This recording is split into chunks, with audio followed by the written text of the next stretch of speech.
Meu nome é Suzy, tenho 43 anos e trabalho em um escritório. Casei-me com meu marido, Miqueias, há 13 anos, e temos um filho juntos. Nosso filho, Pierre, está no hospital.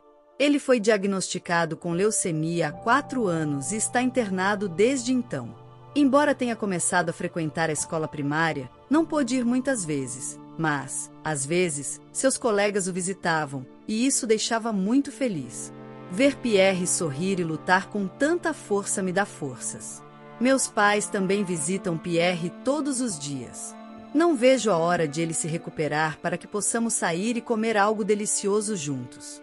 Minha mãe diz que Pierre tem sido muito corajoso durante os tratamentos difíceis.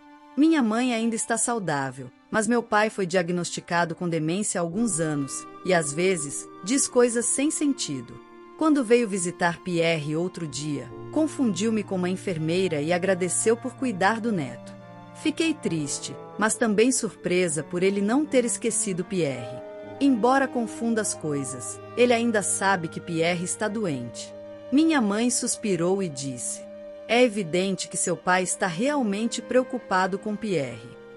Pierre também entende sobre a demência. Assim, quando o avô diz algo estranho, ele apenas segue a conversa de forma gentil. Enquanto os amigos de escola de Pierre e meus pais estão preocupados com ele, parece que meu marido não se importa. Perguntei a ele: "Você não pode vir visitar o nosso filho? Não está preocupado com o que ele está passando com todos esses tratamentos?" Mas meu marido respondeu: "Pierre não gosta de mim, então provavelmente é melhor que eu não vá. Eu fico longe porque estou muito ocupado." É verdade que Pierre e seu pai não se davam bem, mas, como pai, Miqueias ainda deveria tentar estar ao lado dele. Miqueias nunca ajudou a cuidar de Pierre depois que ele nasceu, então não é surpresa que Pierre não gostasse dele. Miqueias parecia se preocupar mais com os próprios pais do que com nosso filho. Sempre que tinha tempo livre, ia para a casa deles dizendo que estava ocupado ajudando-os. Meus sogros também parecem não se importar com Pierre, eles mal o visitam no hospital. É realmente algo de partir o coração, não só por parte de Miqueias, mas também dos pais dele. Minha mãe estava claramente indignada com a atitude de Miqueias e seus pais. Ela reclamava com uma expressão de desaprovação, especialmente irritada pelo fato de meu marido não ir visitar nosso filho. Eu disse, meio brincando: "Talvez eu tenha me casado com a pessoa errada." Miqueias era tão gentil quando namorávamos, mas agora é frio tanto comigo quanto com Pierre. Embora nosso filho esteja gravemente doente, meu marido parece se preocupar apenas com os próprios pais, e isso realmente está começando a me incomodar. Minha mãe parecia achar que eu estava lamentando ter me casado com Miqueias. Ela me olhou com tristeza e disse: "Se eu soubesse que Miqueias era assim, nunca teria te apresentado a ele. Parece que até seu tio, que te apresentou a Miqueias, nos enganou. Meu marido e eu nos conhecemos graças ao irmão do meu pai. Aparentemente, meu tio e meu sogro se conheciam, e, quando conversaram sobre encontrar uma esposa para Miqueias, mencionaram meu nome. Naquele momento, eu não estava saindo com ninguém, então decidi conhecer Miqueias de forma casual. Ele parecia gentil e eu gostava dele, mas não estava pronta para me casar ainda. No entanto, Miqueias gostou muito de mim e pediu para começarmos a namorar sério. Antes que eu percebesse, já estávamos casados. Minha mãe também percebeu que os pais de Miqueias mudaram completamente depois do casamento. Antes, pareciam humildes, mas, após a cerimônia, tornaram-se pessoas completamente diferentes. Minha sogra, que antes sempre sorria, de repente ficou rígida e passou a falar comigo de forma áspera. Ela dizia: "Suzy, agora você faz parte desta família, então deve fazer o que eu mando. Se não obedecer, é melhor garantir um divórcio rápido." Eu pensava que meu sogro era um homem calado, mas ele começou a fazer comentários insultantes, como: "Só deixamos você se casar com Miqueias porque o chefe da nossa família te apresentou. Do contrário, nunca teríamos permitido que alguém como você se casasse com nosso filho." Ele dizia isso sempre que surgia algum problema. Meu tio tem uma empresa imobiliária, e meu sogro possui um contrato com ela. Quando meu tio nos apresentou, Aparentemente mencionou que eu vinha de uma família rica. Por isso, meu sogro achava que meu pai era dono de muitas propriedades, o que explicava seus comentários. Eu nunca tinha ouvido nada disso por parte do meu pai ou do meu tio, então acabei acreditando no que meu sogro dizia. Depois de nos casarmos, mudamos para a casa onde meus avós maternos costumavam viver. Meus avós haviam falecido, e a casa estava vazia. Por isso, renovamos um pouco e nos mudamos. Minha família havia considerado alugar a casa, porque deixá-la vazia poderia levar ao seu desgaste. Mas, quando meu marido soube da casa desocupada, implorou aos meus pais, dizendo: "Prometo que vamos cuidar bem dela. Por favor, deixem-nos morar lá. A casa está perto da sua família, então também podemos ajudar a cuidar dos seus pais." Isso fazia sentido, já que também ficava perto da família dele, e poderíamos ajudar a ambos. No entanto, ter os pais dele por perto, especialmente depois de terem mudado tanto após o casamento, tornou-se um fardo para mim. Além disso, Miqueias frequentemente convidava os pais para nossa casa e começava a ostentar, dizendo coisas como: "Nossa casa é nova, deve deixá-los com inveja.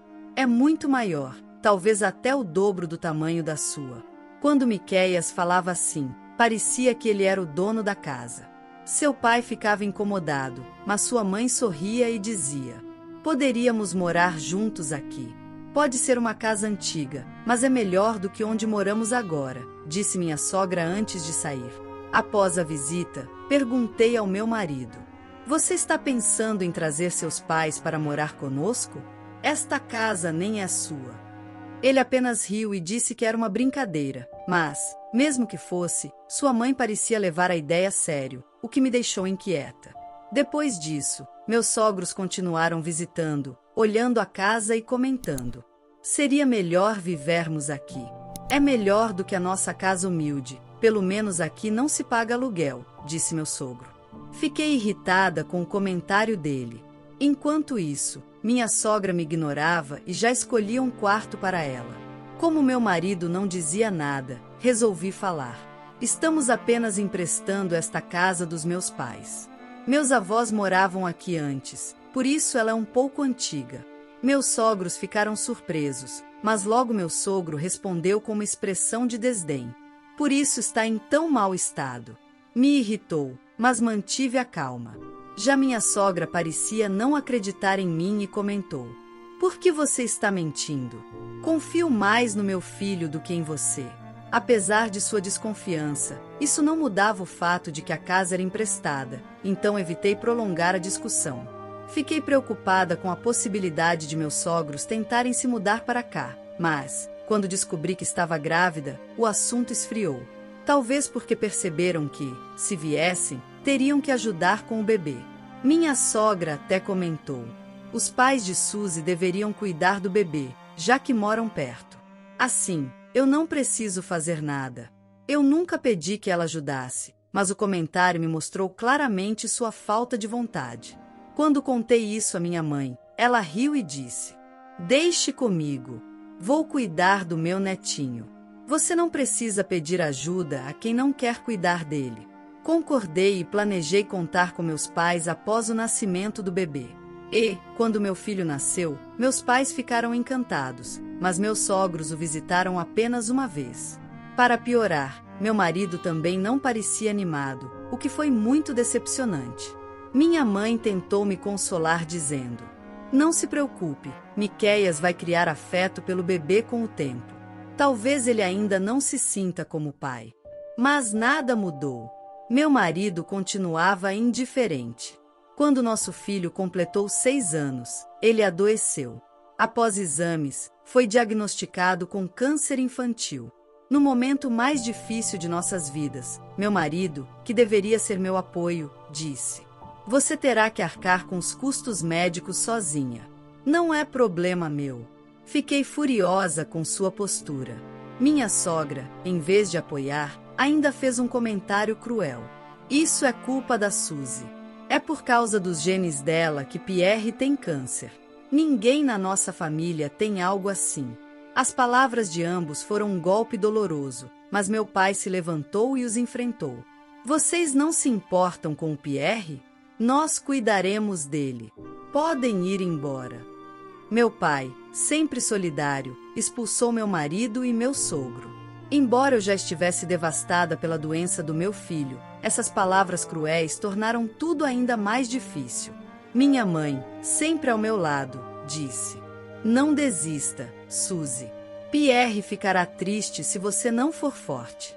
Vamos fazer tudo o que pudermos para apoiá-lo. Vamos trabalhar juntas. Ela era meu maior apoio naquele momento sombrio, e suas palavras me ajudaram a manter a força necessária para lutar pelo meu filho. Animada pelo apoio da minha mãe, decidi permanecer forte por meu filho. Percebi que não podia mais confiar no meu marido, então foquei em cuidar de meu filho e trabalhar. Meus pais, já aposentados, me ajudaram muito com ele, e sou profundamente grata por isso. Apesar do diagnóstico de câncer infantil, a condição de meu filho melhorou, e ele conseguiu viver quase como uma criança normal. No entanto, meu marido começou a questionar se nosso filho realmente tinha câncer, acusando-me de enganá-lo. Ele dizia coisas como: Pierre está mesmo doente ou você está tentando me enganar? Quando via nosso filho brincando alegremente, continuava fazendo comentários inapropriados. Eu o ignorava, porque parecia inútil discutir. Desde o diagnóstico, ele ficava pouco em casa, passando muito tempo com os pais, o que, de certa forma, facilitava para mim, já que tudo que ele fazia era reclamar. Meus pais vinham frequentemente ajudar com nosso filho, o que tornava o desinteresse do meu marido ainda mais evidente. Há 3 anos, quando nosso filho foi hospitalizado, meu marido começou a passar mais tempo em casa. Ele dizia coisas como: Deixe os afazeres domésticos comigo. Você pode ir ao hospital. Mas logo acrescentava com um tom irônico: Por sinal, que tal me dar esta casa? Quando eu voltava do hospital, ele fazia essas insinuações com um sorriso sarcástico. Ignorava, mas era claro que ele se preocupava mais com a casa do que com nosso filho. Era revoltante perceber que ele planejava se mudar com os pais, sem se importar com o bem-estar de Pierre. Nesse período, meu pai foi diagnosticado com demência, e minha mãe e eu estávamos sobrecarregadas.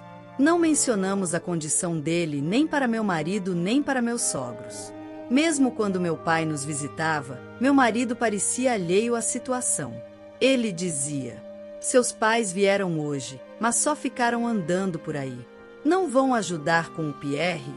Sua indiferença era evidente. Como eu não podia sair para caminhar com meu pai sozinha, minha mãe sempre o acompanhava. Explicar tudo ao meu marido parecia exaustivo, então evitei. Meu tio também nos visitava de vez em quando e sempre tinha conversas sérias com minha mãe. Eu ficava curiosa sobre o que discutiam, já que meu tio parecia muito preocupado. Quando eu perguntava à minha mãe, ela dava respostas vagas. Além de me preocupar com eles, a condição do meu filho piorava. Apesar de estar preparada para isso, vê-lo em estado crítico era devastador. Com meu marido sendo tão pouco confiável e meu pai enfrentando a demência, não tive escolha a não ser depender da minha mãe.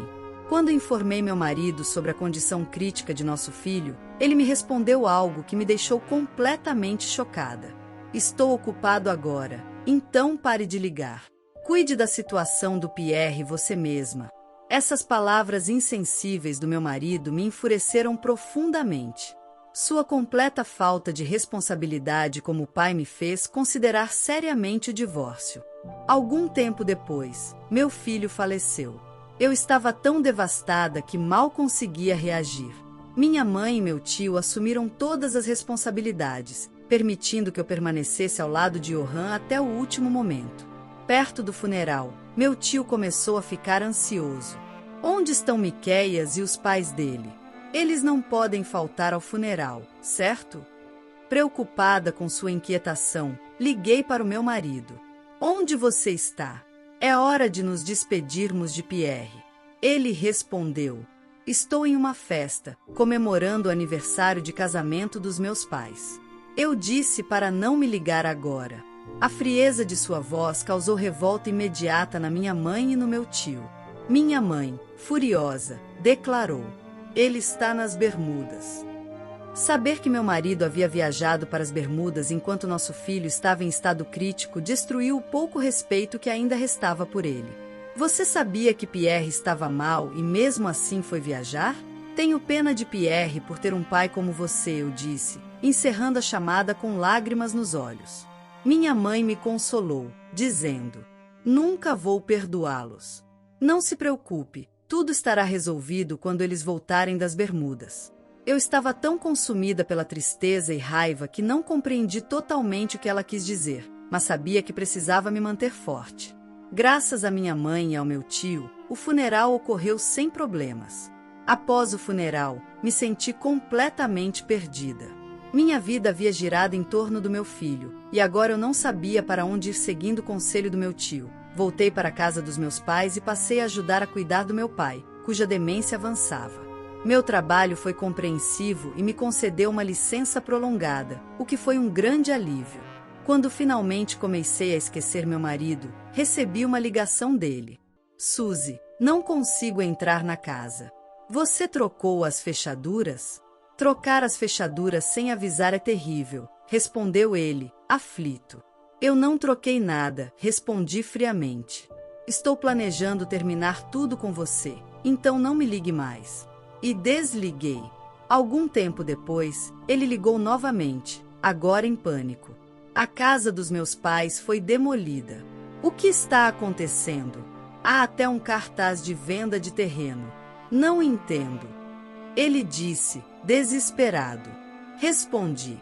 Vou desligar e consultar meu tio, e encerrei a ligação.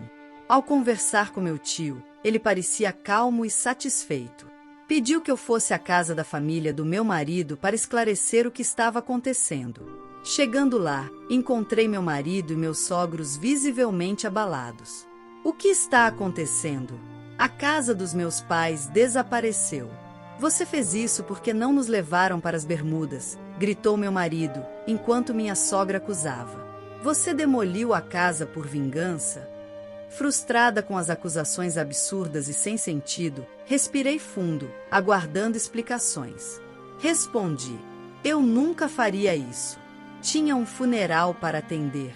Justo quando a situação estava ficando tensa, meu tio e minha mãe chegaram. Minha mãe gritou: as pessoas que nem sequer compareceram ao funeral não têm o direito de reclamar. Pelo menos deveriam refletir sobre suas ações. Léo e seus pais ficaram em silêncio por um momento, mas logo meu sogro começou a reclamar. Você não pode simplesmente demolir a casa e vender o terreno. Eu sou o dono dessa propriedade. Diante das alegações estranhas do meu sogro, comecei a me perguntar se ele poderia estar sofrendo de demência. Orgulhosamente, ele apresentou um contrato. Conseguimos a casa e o terreno do seu pai. Aqui está o contrato para provar isso, disse ele. O contrato que ele mostrou tinha a assinatura do meu pai, mas parecia suspeitosamente não oficial. Além disso, indicava que a propriedade foi entregue de forma gratuita, o que parecia impossível. Este contrato não pode ser válido. Além disso, meu pai sofre de demência e não pode tomar decisões racionais, argumentei. Os pais de Miqueias insistiram que o contrato era legítimo, alegando que não sabiam da condição do meu pai. Então, minha mãe interveio. Este terreno está registrado em meu nome, então ele não pode assinar o contrato. Vocês sabiam que meu marido sofria de demência e o forçaram a assinar, não é? Fiquei surpresa com as palavras da minha mãe, mas Miqueias e seus pais ficaram ainda mais inquietos. Como meu sogro se recusava a acreditar nela, meu tio mostrou os documentos detalhando o terreno e o contrato de arrendamento. O terreno e o edifício pertencem à mãe de Suzy. Tivemos que rescindir o contrato de arrendamento porque vocês estavam atrasados nos pagamentos do aluguel e colocamos a propriedade à venda. Tentamos várias vezes marcar reuniões com vocês, mas fomos ignorados.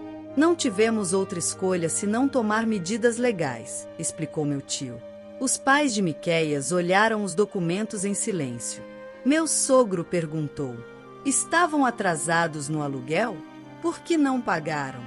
Minha sogra, parecendo confusa, admitiu: pensei que estava tudo bem já que nos tornamos parentes do seu tio.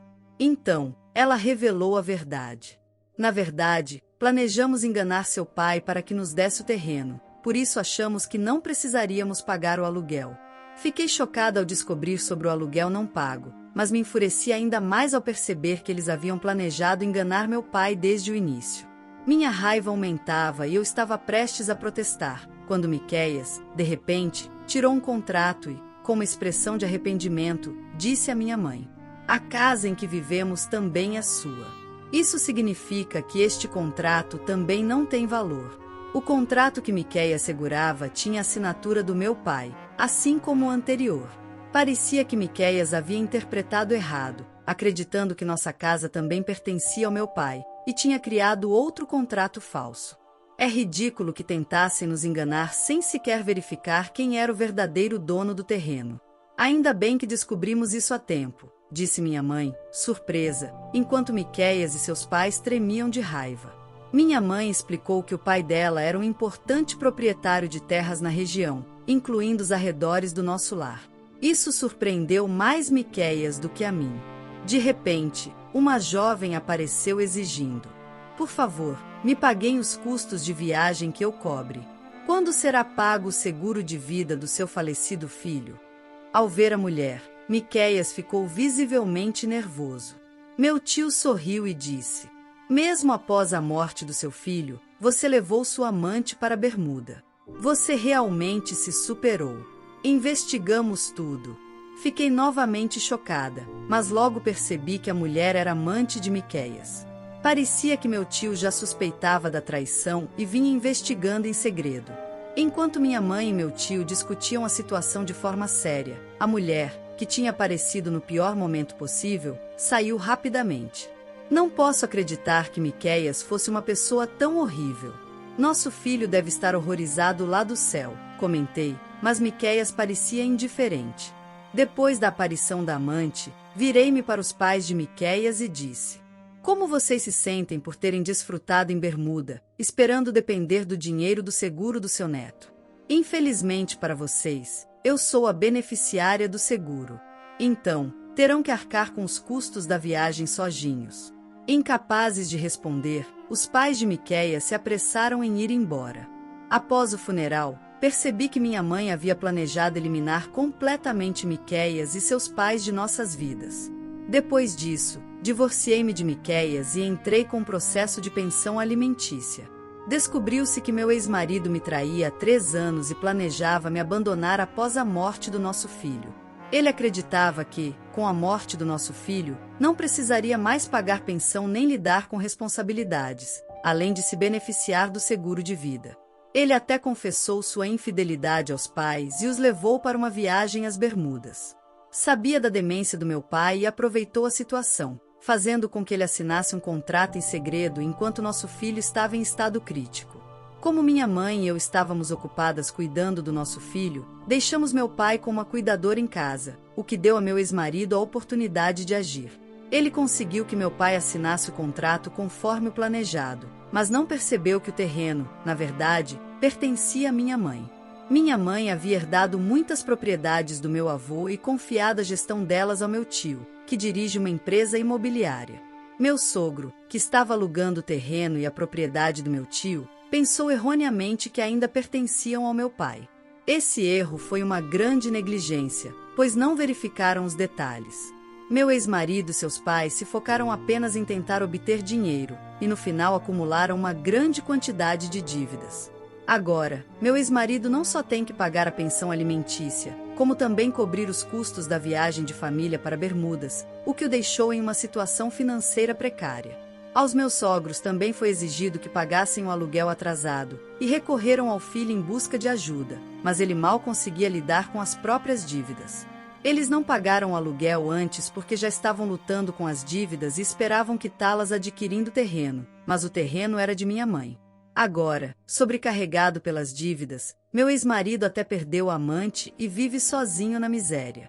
Enquanto isso, voltei para a casa da minha família e finalmente comecei a me recuperar do choque de perder meu filho.